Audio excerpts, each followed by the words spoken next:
Assalamualaikum warahmatullahi wabarakatuh. Jumpa lagi kita di Ngopas. Kali ini kita kedatangan tamu dan saya sebenarnya yang bertamu ini. Kita bersama Bapak Sadewo Trilastiono, Wakil Bupati Banyumas. Nah, beliau ini luar biasa. Latar belakang dari pengusaha sampai menjadi wakil bupati.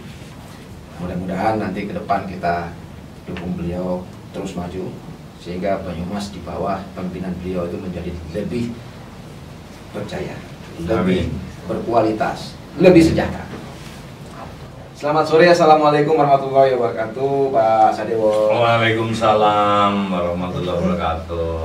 Gimana nih kabarnya? Alhamdulillah, ini senang sekali nih, sudah lama ini. Berapa ya? 10 tahun lebih ya? 10 tahun lebih ya, 12 tahun mungkin ada ya. Iya. Hitung-hitung kita ini reuni. Reuni, tapi lagi apa trennya lagi podcast. Trennya lagi podcast, jadi kita saya mengikut-ikut aja lah, biar kelihatan gaul. Mana Mas Aris? Oke, kita sore ini kita akan bicara banyak tentang Banyumas dari berbagai sisi, termasuk dari pendidikan dan apa saja yang sudah dilakukan di Banyumas. Nah ini Pak Sadewo, ini kan Banyumas ini sekarang sudah berkembang luar biasa ya. Dari sisi pendidikannya, dari sisi ekonominya, bahkan sosial budaya juga luar biasa. Nah, kira-kiranya apa sih sebenarnya yang baru ngetren di Banyumas ini, Pak Sadewo? Yang ngetren di Banyumas ya. Memang gini, Kabupaten Banyumas saat ini sedang tumbuh dengan pesat. Bahkan ada usulan, tapi baru diusulkan untuk pemekaran ya, menjadi 3 wilayah: Kota Banyumas, kemudian Kabupaten Banyumas, dan Kabupaten Banyumas Barat. Nanti nggak ngerti nih mau disetujui apa enggak, karena itu kriterianya banyak sekali. Di Kabupaten Banyumas, kalau tadi kita bicara masalah pendidikan, itu memang salah satu divisi misi saya dengan Pak Bupati ya, dengan Mas Husen, Mas Ahmad Husen, itu adalah menjadikan Kabupaten Banyumas barometer pendidikan di wilayah Jawa Tengah, wilayah Selatan. Dan itu sebetulnya sudah. Karena Banyumas sekarang menjadi salah satu tujuan untuk pendidikan. Banyak warga dari Jakarta, dari Surabaya, dari Jogja, bahkan kuliahnya di Kabupaten Banyumas. Di Banyumas itu jumlah SD itu sampai 996, kemudian SMP-nya itu 204 ya. Ada SMK 56, SMA 54. Itu tersebar di seantero wilayah Kabupaten Banyumas yang terdiri dari 27 kecamatan, 301 desa dan 30 kelurahan. Ini kan menarik ya.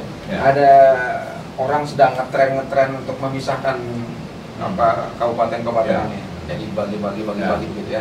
Nah, roadmap pendidikan Banyumas itu seperti apa sih sebenarnya yang mau dicapai gitu? Tadi saya sudah bicara sedikit ya, bahwa kita mempunyai angan-angan, kami ya, mempunyai angan-angan Banyumas itu kepengen menjadi barometer pendidikan di Jawa Tengah, wilayah Selatan. Berarti setelah Semarang, Solo. Tapi perguruan tinggi juga banyak. Kita bicaranya kita batasi yang menjadi kewenangan.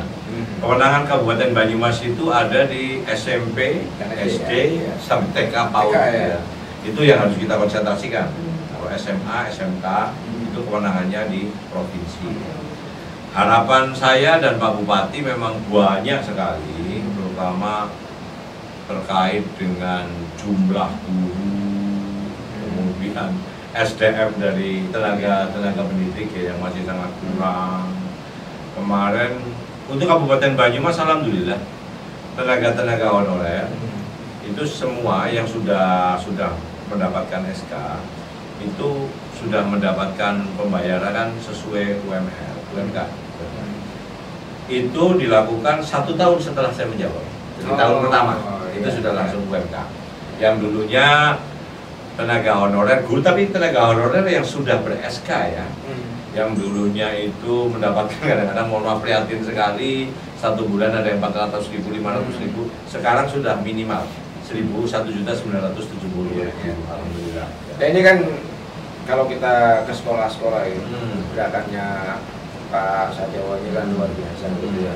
Bahkan ketika kita tanya apa sih yang dilakukan ini, semua ini kita lakukan ini kan dengan pemerintahan yang sekarang ini. Iya. Ya, termasuk pengangkatan guru honorer, Iya.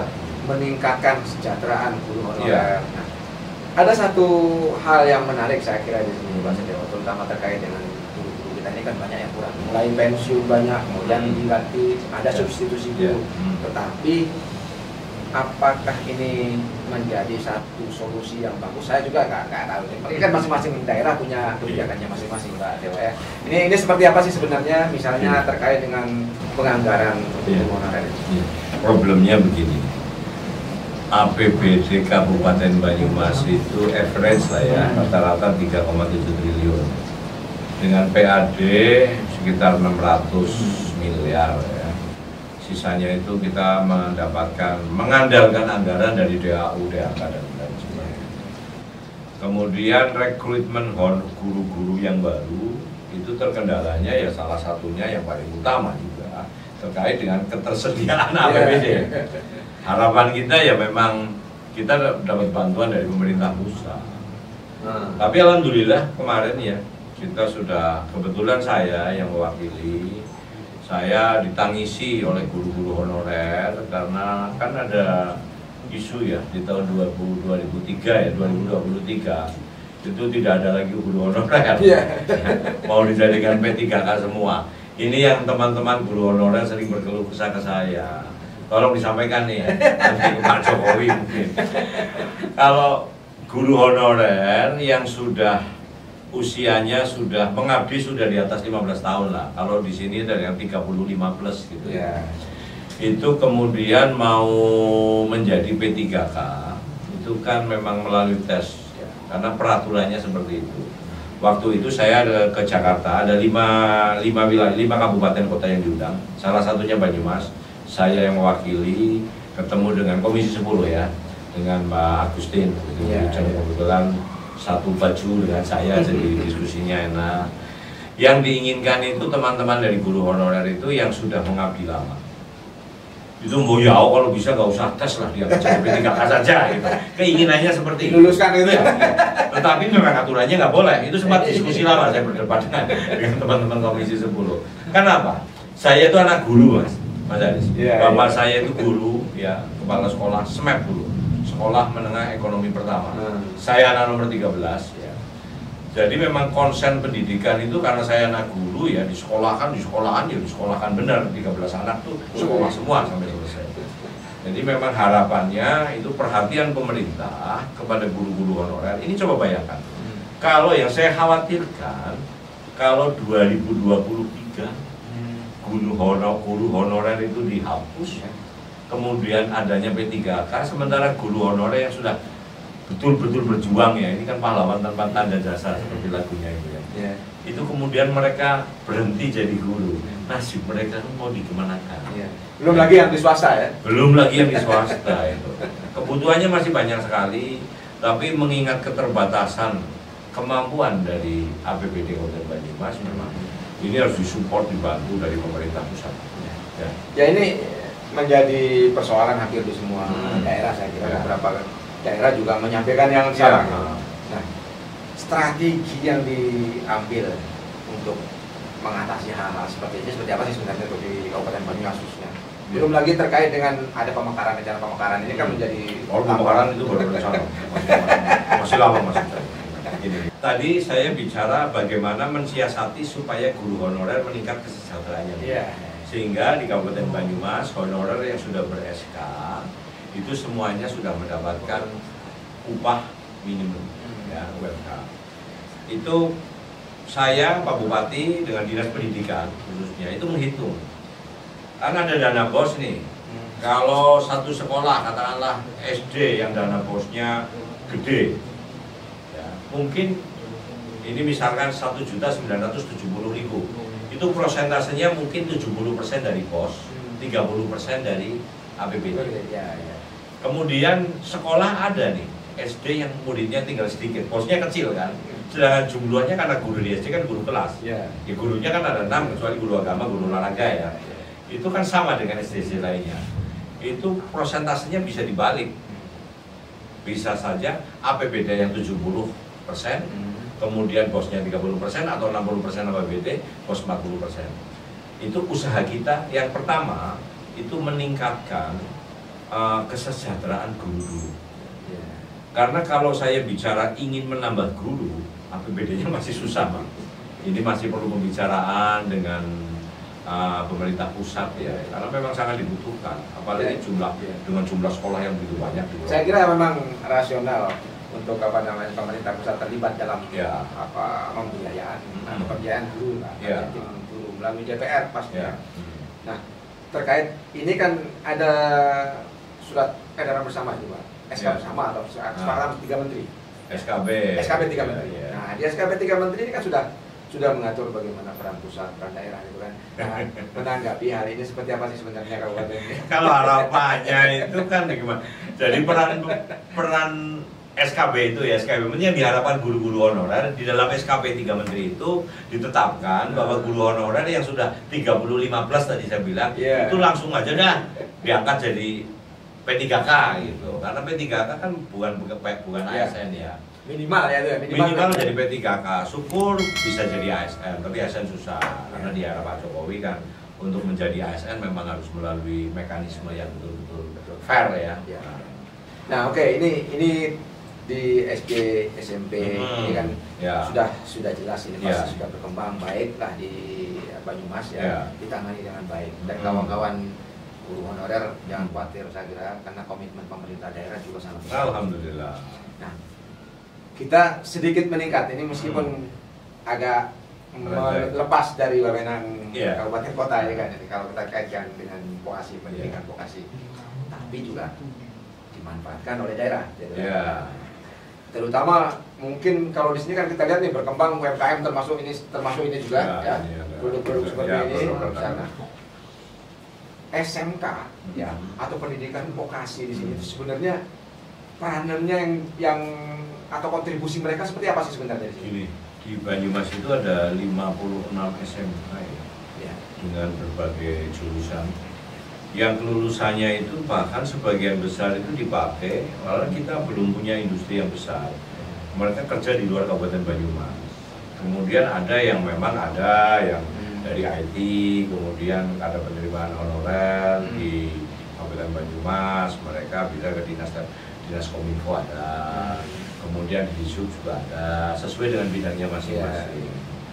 Tetapi yaitu kembali kepada jumlah lulusan yang tidak berimbang dengan lapangan pekerjaan yang tersedia. Itu yang menjadi problem. Sehingga Pak Bupati dan saya memang mengangan-angankan ada satu kawasan industri. Itu juga menjadi salah satu visi misi saya ya tahun 2018 waktu pilkada untuk membuat satu kawasan industri. Harapannya dengan kawasan industri yang lokasinya di daerah Wangon gitu, itu daerah-daerah yang agak tandus memang berbatasan dengan Kabupaten Cilacap.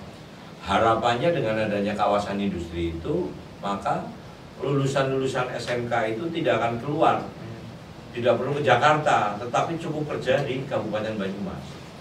Ya, dan ini kawasan industri sedang digodok terus ya, RT/RW-nya saya harapkan dalam tahun ini selesai RT/RW-nya. Di Banyumas promosi sedikit ini. Jadi kalau sudah ada kawasan industri, sebetulnya kawasannya sudah ada, cuma penetapannya yang belum ya. Itu sangat kondusif. Saya membayangkannya begini. UMK di Jakarta sih berapa? Kalau di Banyumas itu di bawah 2 juta.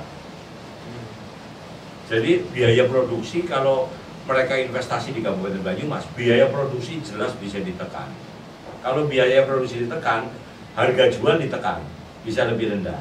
Keuntungan juga bisa lebih tinggi ya, karena mungkin misalkan harga jual 10.000 dengan upahnya biaya produksi 7.000, kemudian dengan memindahkan industri di Kabupaten Banyumas, apalagi kalau tenaga-tenaganya dari SMK lulusan Kabupaten Banyumas ya, kita biaya produksinya dari 7.000 bisa misalkan 5.000, harga jual 10.000 bisa kita buat harga jual 9.000. Itu cita-cita saya dan Pak Bupati begitu.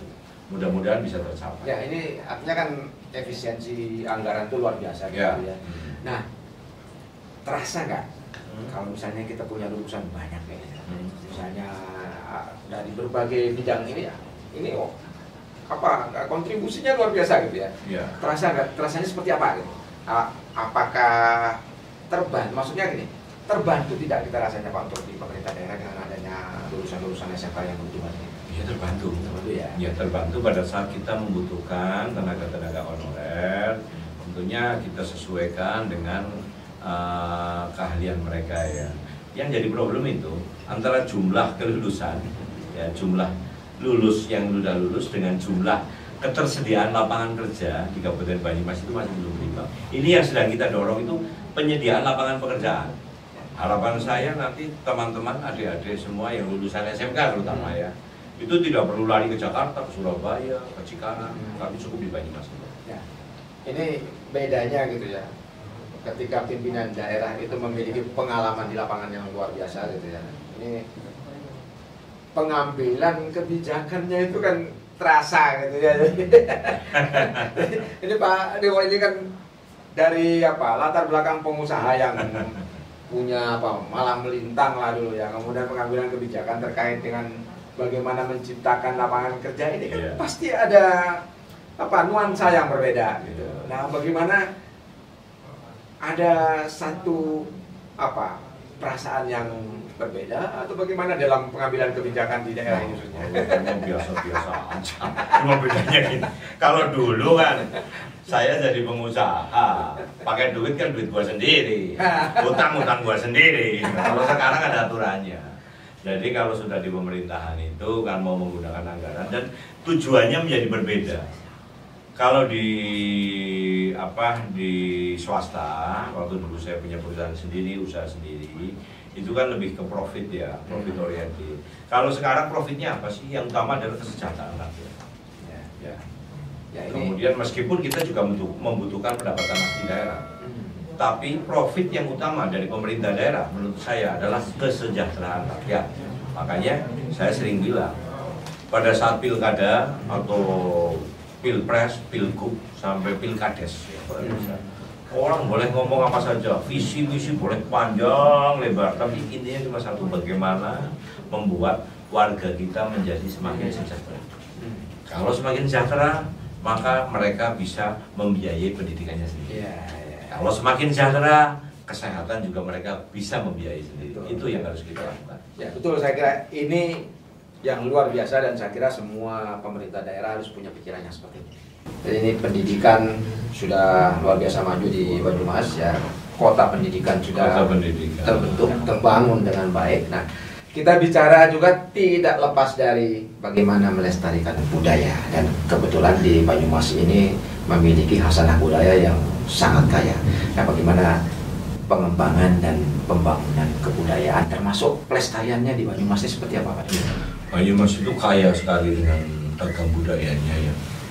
Ada lengger lanang. Lengger lanang itu penari lengger tapi laki-laki, berdandan seperti perempuan. Tapi laki-laki benar nih, bukan laki-laki KW ya. Bukan laki-laki benar. Saya punya sahabat namanya Mas Rianto ya. Dia stay di Jepang, istrinya orang Jepang, tapi bersahabat dengan saya 2 tahun yang lalu. Itu pas pulang ngobrol ya, kemudian saya bangun bareng-bareng ya rumah lengger ya. Mas Rianto itu salah satu maestro lengger yang sudah diakui di seluruh dunia ya.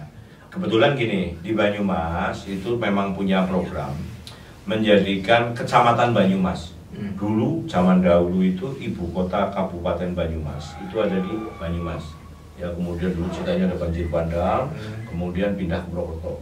Nah, Kecamatan Banyumas itu masih ada pendopo lamanya. Nah, pendopo lama itu yang lagi saya bangun menjadi pusat wisata kota lama. Ya.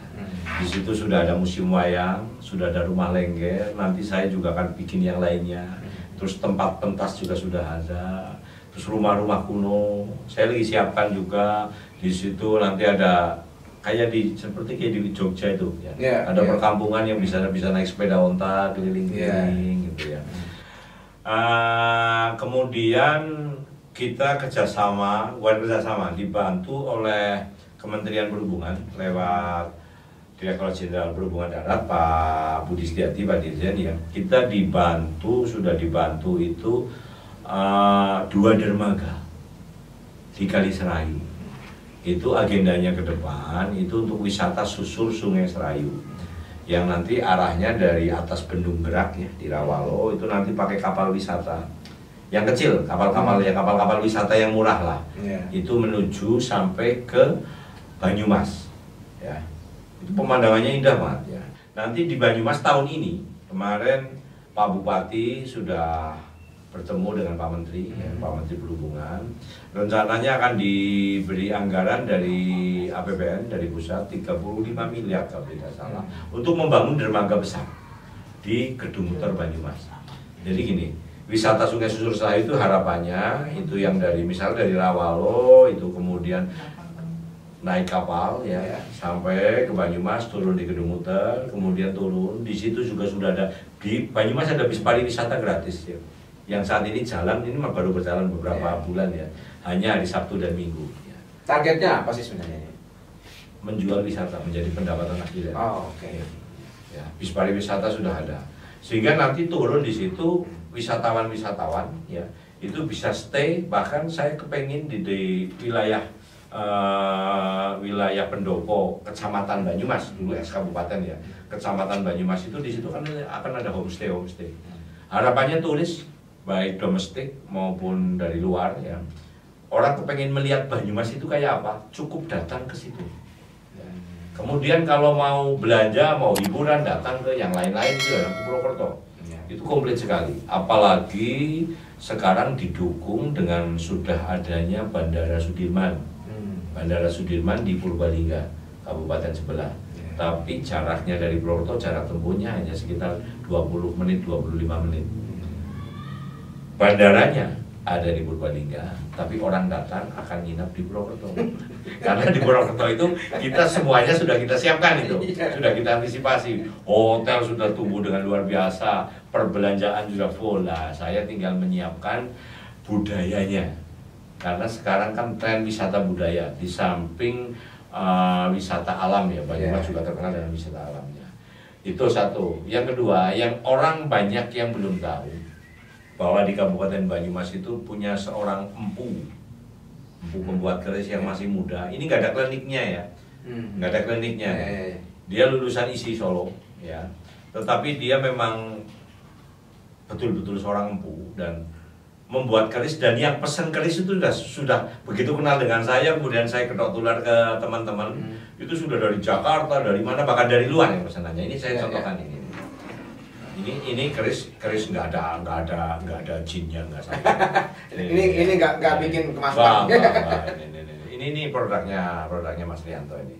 Kalau saya bukan ini ya, bukan ahli keris. Ini salah satu contohnya ini. Burisal. Burisal ya. Ya. Di sini ada pesalen ya, namanya pesalen Kiai Selo. Ya alhamdulillah, saya ngurusin pesalen, kemudian saya buat yayasan, kemudian ada beberapa CSR ya yang sudah masuk, seperti dari PT KAI pernah, kemudian dari beberapa perbankan masuk CSR. Ya kembali itu karena apa bedanya Banyumas memang kecil ya, apalagi 2 tahun ini kan masalah COVID Pak. Harapannya di tahun 2023 ke depan itu bisa membangun wisata budaya ya, yang nguri-uri budaya Banyumas, dan harapannya budaya itu akan menjadi sumber untuk meningkatkan kesejahteraan rakyat. Iya. Ini keris kalau mau pegang nggak apa-apa, nggak ada jinnya, nggak bebas. Ini produknya Mas. Ya ini di Banyumas. Nah, di Banyumas ini di samping produk keris juga banyak sekali produk-produk dari UMKM yang kita dapatkan di sini, dan kawan-kawan bisa berkontribusi besar di sini. Apalagi ini wisata, nanti akan wisata alam banyak sekali. Wisata agro, ya, wisata pertanian ini kan kita lihat ada durian dan sebagainya di sini itu banyak sekali. Di durian itu di daerah Sawah Gede, Kemeranjeng itu di situ pusat durian bawor. Itu durian yang dulu dijual di Tasikmalaya durian king, itu aslinya durian dari sini, cuma dikasih nama durian apa ya king atau apa, kemudian dijual yang berapa juta itu ya, plus dapat motor kalau tidak, itu duriannya dari sini. Kalau itu durian itu memang agak tebel-tebel gitu ya, tebel-tebel gede-gede dan agak pahit. Kalau saya senangnya durian lokal, karena kalau yang agak pahit biasanya makan kebanyakan pusing. Kemudian tadi masalah ini ya, wisata pertanian ya. Kebetulan kemarin saya baru saja dimulai tahun 2019 saya bikin demplot Minatani. Minatani 1 hektar ya, waktu itu dengan Dinas Pertanian. Kemarin saya sudah dengan teman-teman Dinas Pertanian, didukung teman-teman semua, sudah membuat Minatani seluas 25 hektar. Jadi itu sawah. Sawah itu memang airnya itu tidak pernah berhenti. Ya, kemudian dimanfaatkan juga pada saat ada padinya, dimanfaatkan juga untuk perikanan. Nah, salah satu lokasi dari 25 hektar itu yang akan kami jadikan sebagai tempat wisata, destinasi wisata. Khusus untuk edukasi pertaniannya. Edukasi pertanian. Jadi orang mungkin bisa, ini kan menjadi hal yang ini baru ya. Orang bisa di gubuk sambil duduk sambil mancing, tapi mancing ikannya di sawah. Ini sedang kita bangun ya. Artinya ini kan di pengembangan wisata ini tidak hanya melihat dari sisi ekonomi saja, tetapi juga dari sisi konservasi. Ini kan pasti akan mengikuti itu di belakangnya. Nah, Pak Sadewo, ini rencana ke depan ya, kita bicara rencana besar ke depan dari pemerintah daerah Banyumas ini dalam segala aspek. Ini seperti apa maka rencananya? Ya, ini kita menangkap peluang. Sayang ada pandemi ya, menangkap peluang dengan diresmikannya Bandara Sudirman oleh Pak Jokowi di Purbalingga. Infrastruktur yang sudah terbentuk adalah Purwokerto. Orang mau belanja dari Cilacap, dari mana, itu belanja dari Cilacap, dari Purbalingga, bahkan sampai Brebes belanjanya Purwokerto, dari Banjarnegara Purwokerto. Jadi mau belanja apapun di Purwokerto bisa. Kemudian hidup pun biaya hidupnya murah. Makanya tadi saya bilang banyak orang Jakarta, orang Surabaya, orang Semarang yang menyekolahkan anaknya di perguruan tinggi di Purwokerto. Di sini ada yang bagus ya, ada Unsud sudah begitu bagus, ada Fakultas Kedokteran, ada UMP, ada IAIN yang sekarang sudah menjadi universitas ya, Universitas UIN Saizu. Ini yang potensi-potensi ini yang mau kita manfaatkan. Ya. Salah satunya untuk menunjang itu ya, mendukung keberadaan dari Bandara Sudirman adalah usulan kami yang mestinya pada tahun 2020 sudah masuk ke proyek strategis nasional. Jalan tol dari Pejagan menuju ke Cilacap. Ya. Yang nantinya akan disambung lagi ya, jalan dari Pejagan menuju Cilacap itu lewat Bumiayu, kemudian Haji Barang, Wangon, ya, Lumbin, Cilacap ya. Kalau sudah ada jalan tol, kemudian di jalan tol di Wangon rencananya, Wangon atau Jember akan ada potongan jalan tol lagi menuju ke bandara. Nah, area Wangon dan Lumbir itulah yang menjadi kawasan industri. Nah, tahun 2019 sudah masuk sebagai proyek strategis nasional jalan tol Pejagan Cilacap, waktu itu dengan Ciamis Cilacap. Tahun 2020 waktu itu direncanakan mulai pembebasan lahan. Bahkan konsultan DED-nya sudah datang ke sini, gambar DED-nya meskipun belum fix ya, sudah ada, termasuk denah lokasinya, ya, alur jalannya ya, tracknya sudah ada. Tapi tiba-tiba 2020 direkomposing dibatalkan. Tahun 2021 saya matur ke provinsi ya, ke Pak Gubernur, ke Mas Ganjar, mohon, karena yang berwenang untuk mengajukan kan Bapeda Provinsi, diajukan lagi ke pusat, tetapi tahun 2023 ini belum masuk lagi ke proyek strategi nasional. Harapan saya, harapan warga Banyumas, jalan tol Pejagan Cilacap itu betul-betul bisa direalisasi, entah itu di 2023 atau 2024, semakin cepat semakin baik. Karena itu akan meningkatkan pertumbuhan ekonomi di Kabupaten Banyumas, pasti itu. Iya. Dan sekarang juga kan kita lihat orang-orang Jakarta juga sudah banyak yang pindah ke Banyumas, Banyak. rumah-rumah mereka sudah dipindahkan ke sini gitu. Artinya ini kan ada pertanda positif gitu, bahwa ini memang menjanjikan ke depannya. Oke. Satu pernyataan terakhir yang penting untuk masyarakat kita di Indonesia maupun khususnya di Banyumas. Silakan Pak Dewa, apa yang mau disampaikan? Jadi gini, Banyumas itu salah satu kabupaten yang beberapa kali ya dipuji dari provinsi maupun pusat dalam hal penanganan COVID-19. Kabupaten Banyumas saat ini level 1, tetapi Pak Bupati saya beserta Forkominda tetap saja menjaga protokol kesehatan. Ini booster vaksin ketiga sudah mulai dilakukan. Ya. Jumlah yang sudah divaksin, average rata-rata itu sudah mendekati 80%. Ya. Mudah-mudahan mendekati 90%. Seluruh Kabupaten Banyumas. Seluruh Kabupaten Banyumas. Tinggal Manula masih sekitar ya hampir 90% lah ya yang Manula. Karena ini memang perlu diberikan kesadaran ke masyarakat bahwa vaksin bahwa virus COVID-19 itu belum selesai. Ya, ini masih ada varian baru, sekarang ada Omikron.